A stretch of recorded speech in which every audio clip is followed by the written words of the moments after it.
Buen día, nuestro grupo está compuesto por Valeria Maldonado Molina, Mónica Pérez Caballero y Diana Rodríguez Camacho.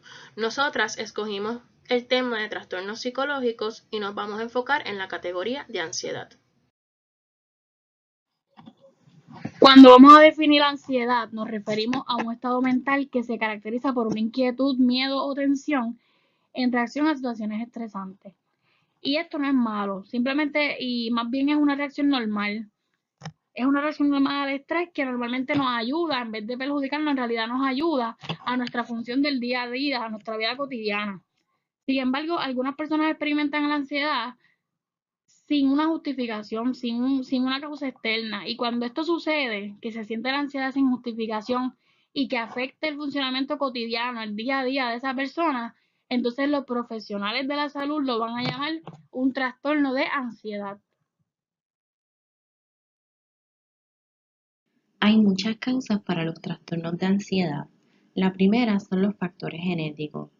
El nivel de ansiedad de una persona está relacionado con un gen en específico que actúa en la producción del neurotransmisor serotonina.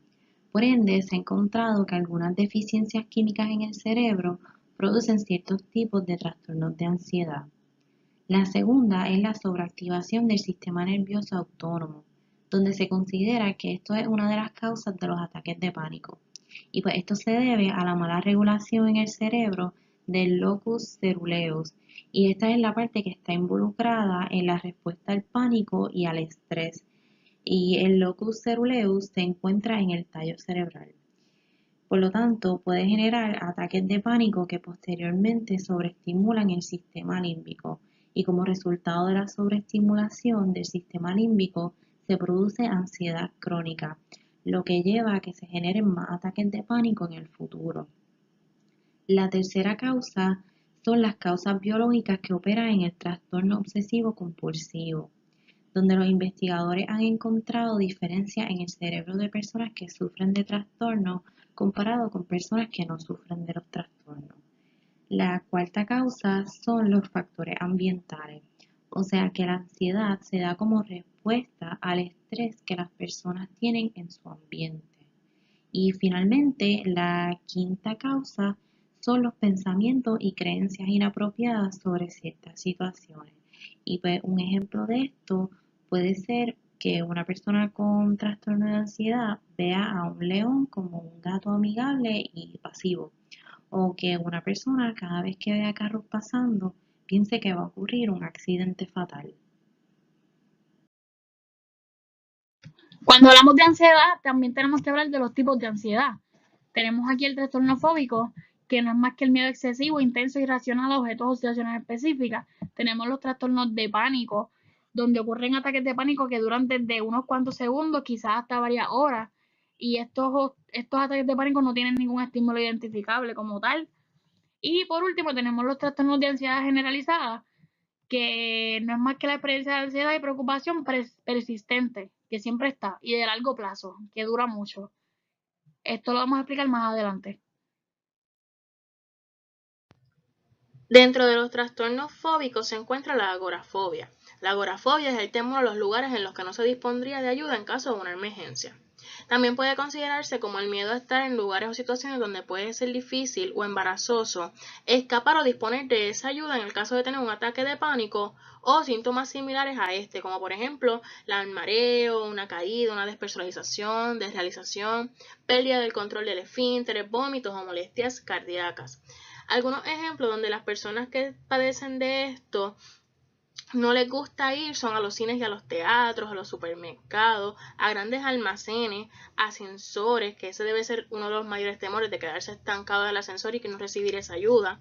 También viajar en autobús porque pueden tener pensamientos de que puede tener un accidente, o en un tren o un avión o un barco, que puede ser que el avión se caiga o que el barco se hunda, andar por la calle porque pueden pensar que lo pueden atropellar, quedarse solo en la casa porque alguien puede entrar a robar, estar lejos de su casa porque se sienten inseguros de que pueden estar perdidos y si sucede algo pues no tienen tiempo para llegar a la casa, y hasta en lo más sencillo de conducir o ir de un lugar a otro.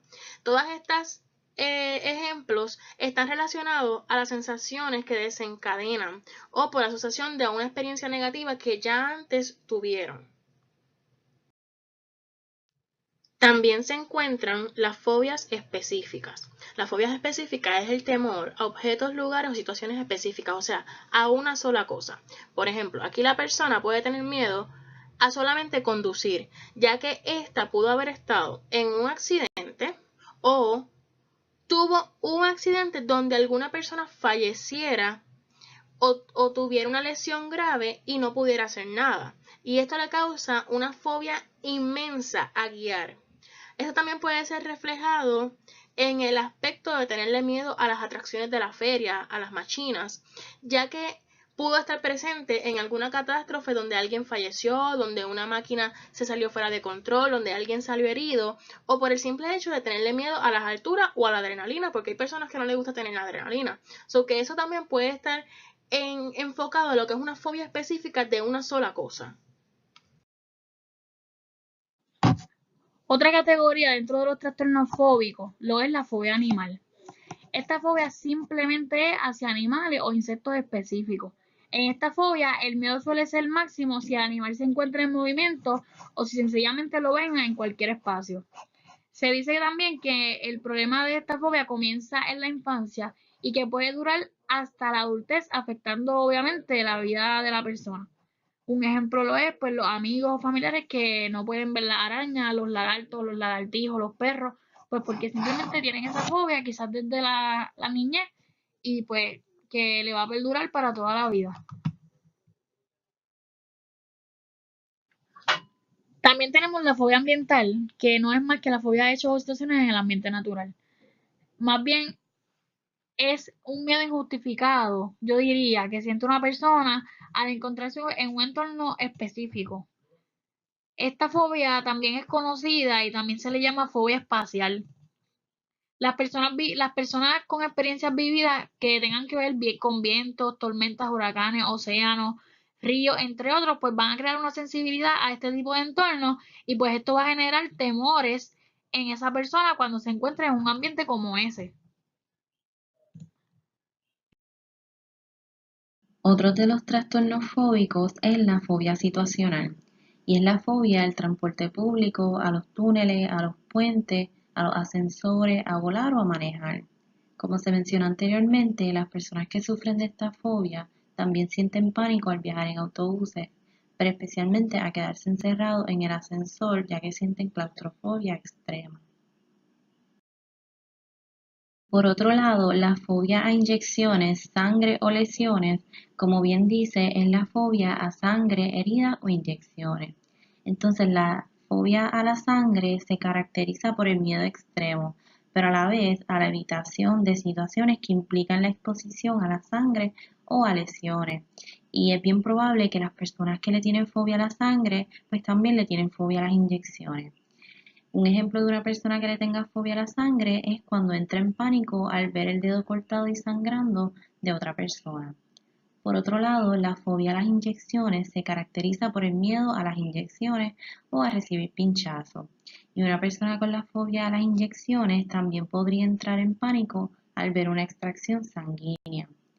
Un ejemplo de una persona con fobia a las inyecciones, pues entraría en pánico al momento de recibir las vacunas.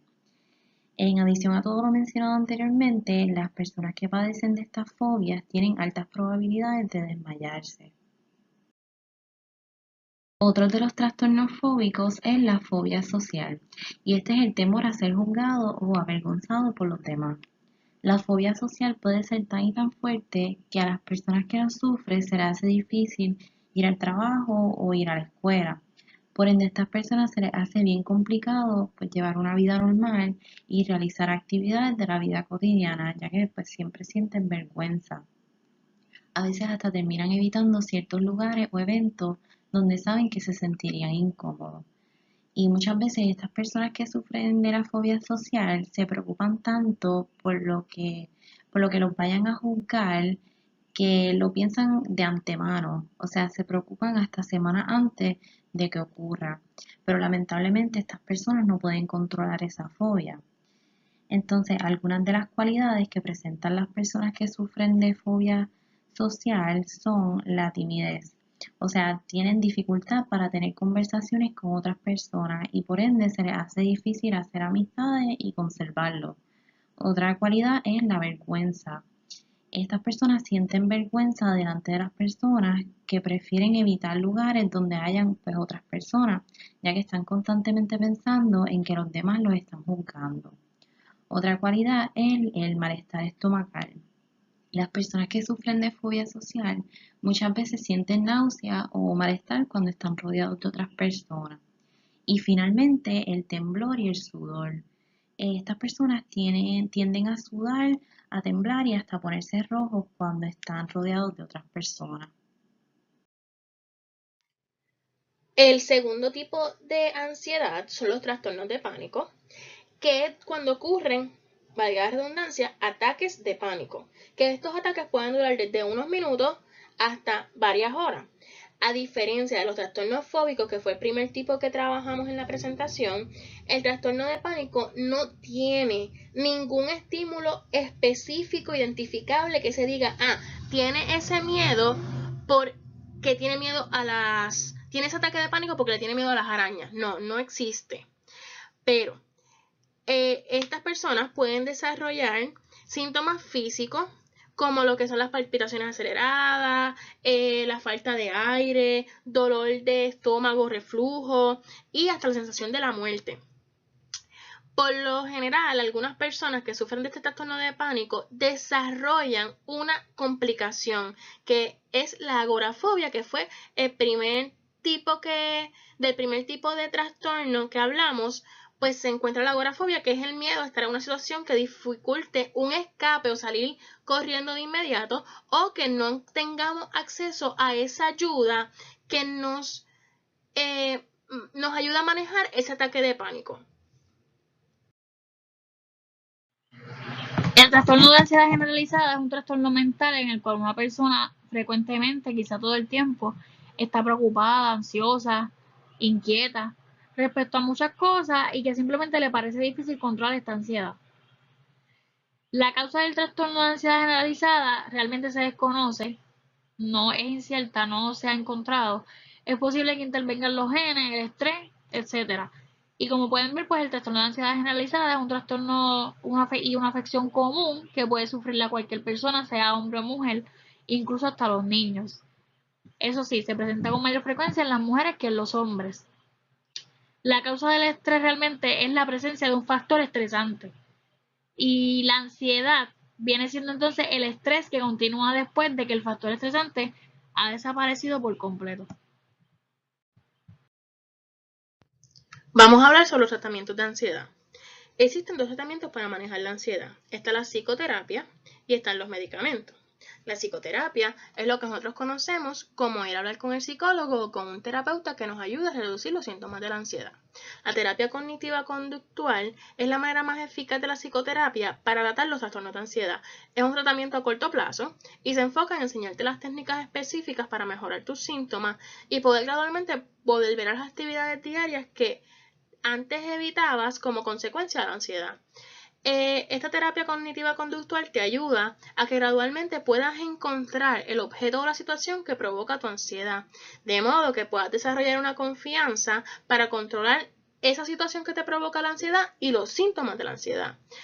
El otro tratamiento son los medicamentos. Por lo general se recetan tratamientos antidepresivos y son recetados por un psiquiatra que se pueden utilizar para el alivio a corto plazo o para largo plazo, dependiendo del tipo de trastorno de ansiedad que tenga la persona.